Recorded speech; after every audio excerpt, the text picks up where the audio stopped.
Hey, welcome back everybody. This video is going to be about building apps and bots for social science research. So let's start out by talking about apps. And in an earlier lecture, I talked a lot about the strengths and weaknesses of digital trace data. And some of those were that digital trace data can be incomplete, it can be inaccessible, hidden behind a company's walls. It can be non-representative. We don't know who's generating the data we might be interested in analyzing. And it can have all sorts of other privacy concerns. It can be difficult to work with for a variety of reasons. So what are the alternatives though? If we go back to say survey research, which was kind of like the most popular technique around until maybe 10, 15 years ago, we find that survey response continues to drop. So far that in many cases, a lot of research projects are not viable. Second, many of our questions require data on social relationships or on social processes, things that unfold over time. And these things simply aren't conducive to survey research either, unless you have a lot of money and a lot of resources to field a lot of surveys.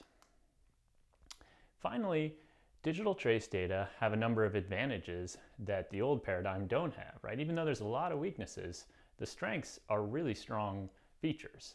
So for example, size, the fact that digital trace data is kind of always on and non-reactive. And so the question I want to ask you today is, can we have our cake and eat it too? And I'm going to tell you a little bit about some research using apps that I've done and draw on some other research by other people as well to try to convince you that the answer might be yes. In fact, I think apps can get us through many, though not all, of the limitations of digital trace data. So let me begin by talking about the first app that I ever built about 6 or 7 years ago. I was interested in studying nonprofit organizations, and I was specifically interested in studying how they compete for attention on social media. At the time, this research question was just opening up. There wasn't a lot of work done on virality and how people kind of get their message out there and generate new audiences in an increasingly competitive online environment. So back then, Facebook allowed people to make public pages and gave researchers access to those public pages. So you could actually write some code with Facebook's application programming interface and grab posts from, say, any nonprofit organization. And you could also get the text of comments on those posts and some other public features. And that data, those data were really exciting, yet they still lacked some critical information. For example, it was not possible to know who's clicking on which post, who's at hazard of clicking on a post, and who might be the type of person who's engaging. Are these only old people? Are they only young people, men and women, and so on and so forth? So the interesting thing I realized after talking with some nonprofit organizations is that Facebook has that data. Facebook provides organizations with a kind of insights or analytics data that gives them aggregated data on features of their audience, exactly the data that I as a social scientist needed. Now at the time, Facebook was embroiled in a few kind of complicated research collaborations, and it didn't seem like I was going to make much progress in working with the company to get the type of data, and especially the depth of data that I wanted. So I decided, well, instead of trying to make a contract with the corporation, which carries with it all sorts of other complicated issues, why not make a corporation with the owner of the page themselves, in this case, the nonprofit organizations, and ask them for the data? Then the obvious problem is, why should they share their data with me? There's some risk involved in sharing your data, especially back then. Norms of sharing data were kind of emergent and not really worked out yet. So the idea I came up with was to give the nonprofit organizations something that they, at the time, really wanted. And that was a kind of audit of how they're doing in comparison to their peers. So if I am a organization working on organ donation, Are my posts reaching about as many people as the equivalent organization in another state? What are the characteristics of those organizations that are generating more viral engagement? In other words, it gave them some benchmarks to kind of evaluate how they're doing in social media. So what the app did, so I recruited a bunch of organizations, mostly in the public health sector, to try out the app. And what that meant is I contacted them by email. Back then I even contacted them by mail, believe it or not. And we asked them to install the app, and in return, we would offer them this free audit. Now, the way that worked is they would come to this website, which is no longer up, unfortunately, and they would click on a authorize the app button, and that would then redirect them to an authentication dialog where they were told exactly what type of data they were sharing with me. And that's a nice feature of apps because it, again, creates a contract between you and the organization. And of course, we also followed strict guidelines for IRB at the time, which encouraged us to also disclose exactly how the data would be handled and all of the other kind of ways in which the data generation process might happen and what risks, if any, there were for participation. It was a little bit easier because we were dealing with organizations, which often have exemptions from institutional review board guidelines. But overall, the concept of delivering an informed consent dialogue, which we would do in a survey or any other kind of data collection, is pretty straightforward in an app. Okay, so they log in, and as soon as they click authorize, they're allowing me access to see their insights data, aggregate data on characteristics of their audience, which I can use to adjust my own theoretical interests. I was, for example, interested in properties of the messages and kind of cultural dynamics of messaging and how those did or did not predict virality. And what you see is that these data can allow you to account for things like how much money did the firm spend on Facebook advertising, how many followers did they have, right? If you're a bigger organization, you're going to have a greater likelihood of going viral simply by virtue of having larger networks, and so on and so forth. And that got me almost all the data I wanted, except for a few things. I wanted to know things like how old was the organization, what was their annual budget. And the neat thing about an app is because if you build the environment where you collect the data, you can add on whatever data collection you want. And so I decided to add a supplemental survey, a simple, think of it like a Google form in the website that they were redirected to before they saw their visualizations, which just asked them a few more questions, which let me fill in even more of the holes generated by the digital trace data by itself. Now I had the digital trace data, both a public version, all the text of their comments, a private version, which had much deeper demographic information about 100 other metrics, and then finally my own survey. And this was a hybridization, a way of taking advantage of digital trace data and minimizing the weaknesses and risks associated with it. So I've called these social media survey apps, but basically the idea here is just apps that link some kind of digital trace data collection with a more conventional survey format. So formally, these are a web or mobile-based tool designed to allow a researcher to collect public and or private data by social media users, probably from an API or application programming interface. Collect supplemental information about those users, for example, their demographics or something else that the researcher cares about, using more conventional survey methods like an online survey, and offer something to the user as incentive for using the app. Now, I had this nice opportunity to deliver something to these nonprofit organizations that they wanted. On the other hand, there's no reason a priori why you couldn't pay people to use the app. That would, of course, be expensive and you're constrained by resources in that case, but that's another possible path forward. So how do these things work? Well, as I mentioned, the user comes onto the page, clicks an authorize this app button, which then triggers an informed consent dialog, redirects them to a privacy policy of the app and other things like that, and then begins the kind of digital trace data extraction. The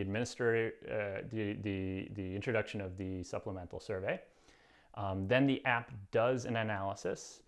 In this case, it was comparing nonprofit organizations' private Facebook data to each other, aggregating it to a level where it was low risk to share, and then delivering a general report of kind of which percentiles the nonprofit organization fits into vis-a-vis their peers. So in the case of the Vyre algorithm, this included working with the Facebook API, working with a few different cloud servers, which I'll talk about a little later, and also the Google API to bring in some more information about the broader environment in which these organizations were competing for attention. So one thing that was exciting about this app, it was one of the very first studies to use apps in social science research, as far as I know.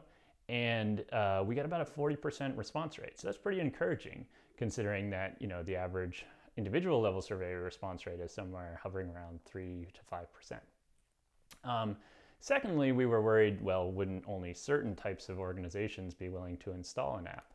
And when we looked at all the kind of key predictors and outcomes in the paper, there was very minimal evidence of selection. So it looks like, at least in this case, apps generated a very high quality sample of organizations.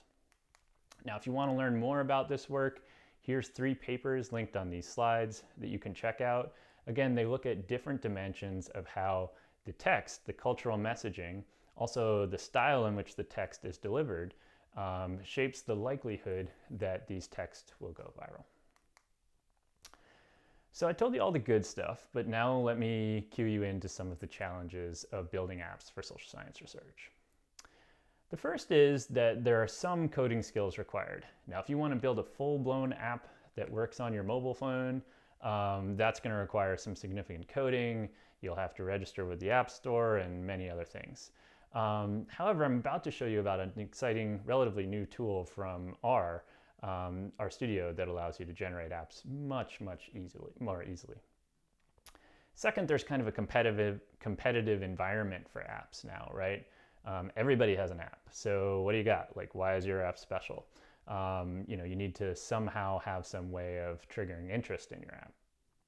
Third, there's pervasive and understandable concerns about data sharing and privacy. So convincing users that they can trust you with their data requires some work. And fourth, just, you know, compelling incentives are hard to identify, and particularly challenging for studies of sensitive topics. Okay, so suppose you can live with all those and you want to dive in. What's the best way to build an app? Well, the really cool new technology, relatively new now, I guess Shiny's probably 5 or 6, maybe even 7 years old now. Shiny is a tool that enables people to build, compile, and even host online interactive apps, all natively, all exclusively within RStudio. So that's pretty cool. Let's look at an example.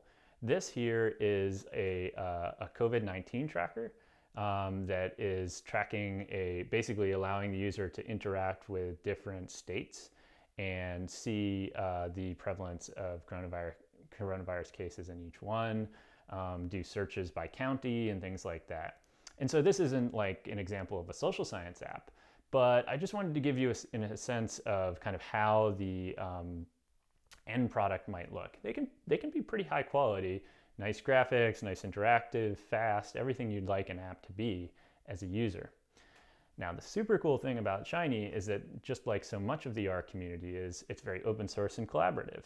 So for example, you can get the entire source code for this app at the link beneath this visual. And that's super cool because it really opens up your horizon of possibilities. You know, there's already Shiny apps built for, say, tracking Twitter patterns, and you could take one of those, add on a survey, and then you're cooking. So how do Shiny apps work?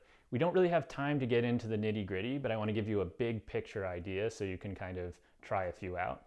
The first thing I would recommend is go to RStudio and just, you know, spin up a new app. You could drop the file menu down to new and then choose Shiny app and then just choose one from a template.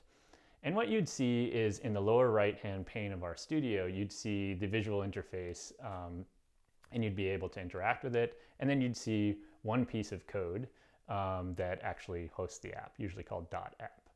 Now, the anatomy of a Shiny app basically consists of two parts. There's going to be a user interface and a server. And basically, the way I like to think of it is the user interface is kind of like the face of the app. That's what the user is interacting with. These define kind of what the user will see, what types of visualizations, are there word boxes, are there sliders, but it can load fancy images, pretty much anything, any other kind of app backend could do. The server side is kind of, you could think of as kind of the brains of the app. It runs the analysis that you want to allow the user to do. So for example, that COVID-19 tracker, when you're inputting a county name, it's cross-referencing that with a database that's hosted somewhere in the app folder or on the app server, and delivering some data, which then populates, say, ggplot. So it's really that simple conceptually. Now, getting into the weeds, and if you had a chance to check out the code for this, it's a pretty involved app. But take baby steps, try some smaller examples, and see what you can do. I think you might be surprised how easy it is to get up and running. And there are just so many templates out there. So do take a moment to check out RStudio's Shiny Gallery. There are dozens and dozens of really exciting apps out there. And some young creative computational social scientist is going to be able to figure out a way to repurpose some of these to answer one of our field's biggest questions. Often you're going to want to store data and have a place to put it. You can host your whole app natively through RStudio again. So when you finish building your app, you can press a publish button and it goes straight up to the internet with an address and everything. Now, you may want to do a lot of complicated hosting and storing of data. One nice function to build into your Shiny code could be to use the Google Drive package, which allows you to, as you might expect, interface with a Google Drive folder. So you could create a Google Drive folder for your app, and then within the server part of your script, you could be sending instructions about where to send the data. And if you wind up building an app that a lot of people use, RStudio can even handle that. It costs a little more each month. You can't use the free tier service, but it certainly can handle it. Again, if you want to build something more sleek and sophisticated that works across multiple platforms and works in mobile and on an iPad and on Android and every kind of different platform, then you need some more involved skills. And it's getting better though. Just like Shiny kind of really significantly lowered the bar for app building. Back when I was building apps, I was literally building them from scratch, and you had to learn reactive programming and all sorts of other complicated things. Now, again, there's so many pre-populated tools. And one of the most exciting ones is Google's Flutter. Flutter allows you, it's a software development kit that allows you to build one app, and then it kind of compiles to both iOS and Android. So if you have some fluency in a few object-oriented languages, you can probably wrap your head around Dart, which is the language that most people develop with on Flutter. And you could build mobile apps fairly simply. In the Polarization Lab, we've built a few with Flutter, and we're hoping to open source those soon. Okay, let's talk about bots. Bots have a bad rep, right? Bots are bad, right? Bots spread misinformation, bots are ruining democracy. Bots are bad.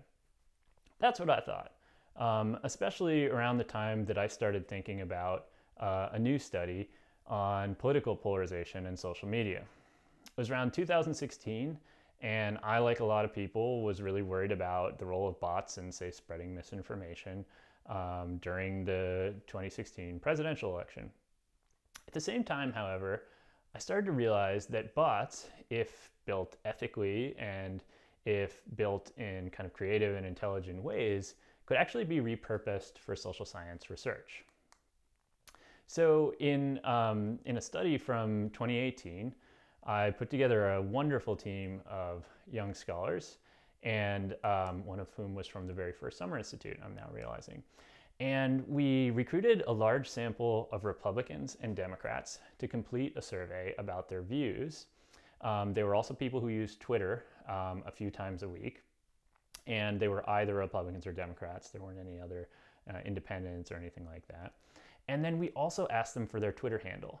Now this, again, was a way of hybridizing digital trace data with conventional survey data. It allowed us to collect, millions of tweets from people, their entire networks, dynamic networks over days, across vast groups of people, but then also link those to surveys, in this case, a longitudinal survey that was collected at multiple points in time. We then randomized Republicans and Democrats into a treatment condition where we offered them financial incentives to follow a bot that we told them would retweet messages 24 times a day. Now, unbeknownst to the research respondents, the bot was actually exposing them to 24 messages from opinion leaders from the opposing political party, so elected officials, journalists, other kind of media personalities, and leaders from the other party. This allowed us to effectively simulate them stepping outside of their echo chamber. And we wanted to do this because so many people thought that breaking the echo chamber would make people less radical and would make people more moderate. To figure out whether that was the case, we re-surveyed them at the end of the month. And if you're wondering how we figured out whether they were paying attention, the answer is cute animals. We, once a day, our bot posted a picture or tweeted a picture of a cute animal. And then every week we asked people whether they could identify that animal. And that's how we kind of got a measure of whether people were being compliant with our treatment. Now again, many people, including myself, were hoping that this intervention would moderate people, would make them less radical. Instead, we saw more or less the opposite. Democrats nudged slightly to the left. The more they paid attention to the bot, the more liberal they became. The difference was not statistically significant, but it's, in my view, a small effect. And for Republicans, however, we noticed a much larger so-called backfire effect. Conservatives who we exposed to the Democrat bot became much more conservative. So check out that paper if you want to learn a lot more about the research design. We also host all the code we use to build those bots on our GitHub, and we can certainly help you learn how to set that up. One thing you're going to want to check out if you try to replicate a study like this is that Twitter has strict policies for automated accounts. There are rules that your bot has to follow. So you're going to want to check out Twitter's automated account policy, or whatever platform you might want to run a bot on. Check out their policy on automated accounts to make sure that your bot is not accidentally triggering some kind of account suspension. Okay, so how do you build a bot, right? It might sound hard, but you actually, if you've already watched my video on application programming interfaces, you actually know almost all you need to know. As you may recall, the rtweet package has a post_tweet function. And that allows you to actually post from account that you're logged into, authenticated with, onto Twitter. So for example, if we wanted to create a bot that somewhat lamely searches for tweets that mention computational social science, let's say 50 of them, and then retweets one lucky tweet every hour, this is how the code would look. We'd use the search tweets function to look for tweets that mention computational social science. We'd pick one of those using some dplyr, and then we'd just simply use the post tweet function in order to post the text of that lucky tweet. And then we'd pause for an hour before the loop starts over again. And this would run that for one day.